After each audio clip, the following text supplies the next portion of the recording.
Hey everybody, it's Mike with the 1974 GMC. Kind of been working with this rear suspension over the last couple of days, a little bit with the front suspension too, so I'm just going to kind of give you an update and show you what I've done. So this rear suspension, or the way this rear suspension is designed, the shocks end up being the limiters for travel. And I guess we can come over here a second and we'll kind of look at this. So this is the rear suspension, and you see I got these two old bumper jacks, and I am all the way up. I can't go any higher. The bag, you can see, is pretty well compressed, and it's compressed more, I think a little more than it would be if this didn't have the extensions that somebody made on it. So it's just a little bit more, but the bag still has some flex to it. And I'll just give you a second here. I'm going to focus you on the bag, and you'll see that if I try to, I can't go any higher with this side, but you can kind of see that the bag still has some flex left in it. So that's kind of where we are. And again, that's up travel is being limited by the shocks. Down travel is also limited by the shocks. So we got that. What I wanted to show you on the other side, hang on a second, I'll pause you. Not quick enough. So what I want to show you over here is I have these two sitting on jack stands that are at about ride height. And I've checked the pins on both sides with the shocks in place, you know, so you have some freedom, and there really is no play in the pins. The pins seem very good. And what I was going to show you here, hopefully I can do this, is I have this level, and I had to take the dust caps off because they were in the way. But if I put this level and hold it tight to the hub, you can see there's no gap. And I don't know if I can hold and rock. I can't rock the level either. There's no, and it's that way on both sides. So I'm pretty comfortable that everything here is straight. I have to do that on the other side as well. One of the things I want to talk about on the shocks is the shocks. The shock rubbers are pretty well, isolators are pretty well beat up.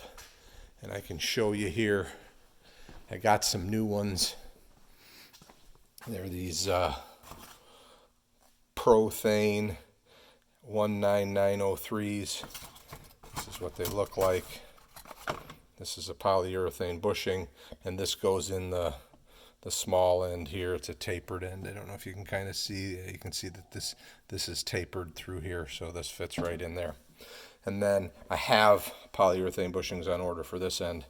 Now, one of the problems is the shocks are supposed to have come with bolts through them. And I can't see where I set the bolt. But basically, they did have a bolt through them, and then they had this jam or this nut on there, and that spaces the shock out too far. And I'll show you what I mean. So I need something thinner. I need to make something up thinner. Either maybe I may bore these out a little bit, these nuts out a little bit, so that they go onto the bolt a little further. Here's one of the bolts here. Yeah, the other bolt is in the coach. But I may, like I said, bore this side out so I can tighten this up and have it, you know, move the shock closer. And I'll show you what I mean by that. I think if we get in here and look, you'll see right now there is no nut on the shock. And you can see that it's pretty straight up and down. It's not pinned or anything.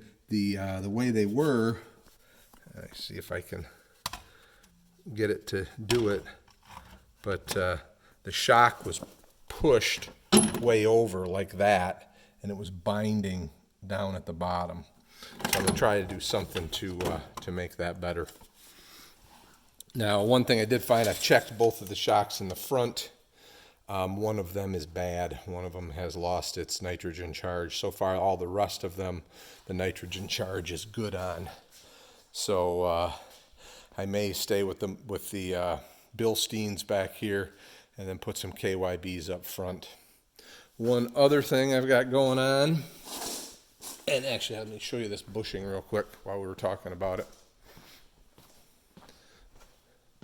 So you can see how that bushing was tipped. You know, the way it goes through there, it completely squashed this side down because that shock was being pushed over by this nut. So I gotta get that figured out.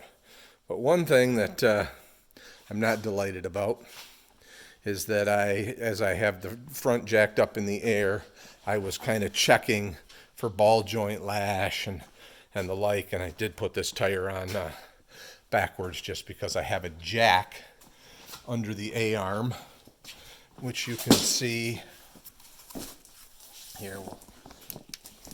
The jack's holding the A-arm up, so the weight of the coach is on the A-arm, which is what I wanted to check the ball joints.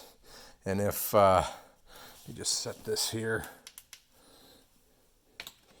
hopefully this will come out all right. Let me get it so you can see.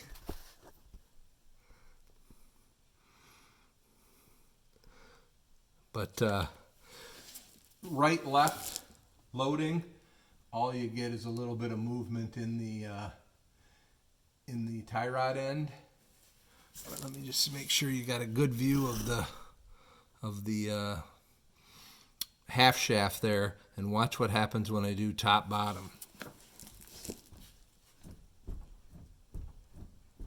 You can see the movement there. So my spindle bearings, or the spindle is, I don't know if the bearings are necessarily bad, but what happens to these is what I'm told by Dave Lindsay, is that the weight of the coach kind of eggs the hole in the knuckle.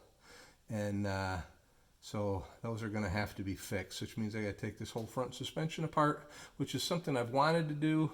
I'm just not, I'll put all new rubber bushings and all that stuff, paint everything up. But I think the ball joints are good, so I have to be careful with those, because the lowers, they make a replacement, but it's not very good.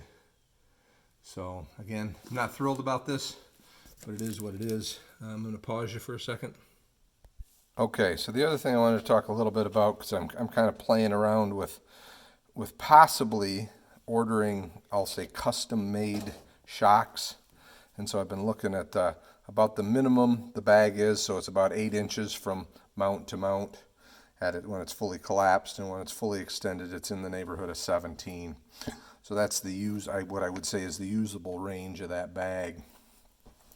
Now what I tried was, with the shock off, I get on just this one back corner, and I'm assuming it's pretty similar on all of them, but this one back corner, it's with the shock off, the hub is 17 3/8 from the ground, just the way it is. I'm just using the ground as a measurement point.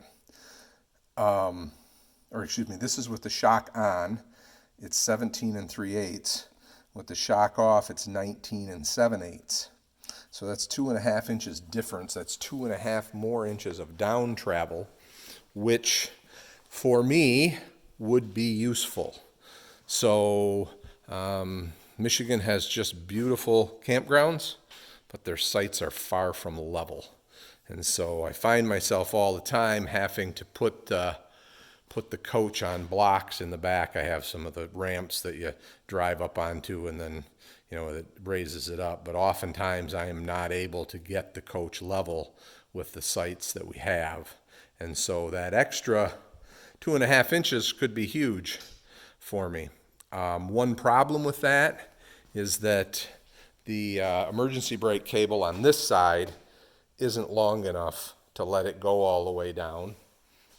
So I think there's a couple things I can do to improve that, but that is one problem with doing it. The other problem is, obviously, I would need custom shocks that were, in this particular case, they have to be shorter. The shock is completely compressed when the suspension is in its down position.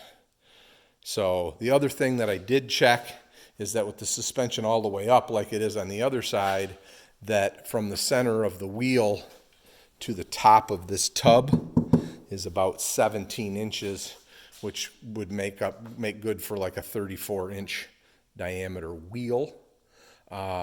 I've only got my tires OD is like 31, 32, something like that. So even if a bag were to blow, I should not hit the top of the wheel well. So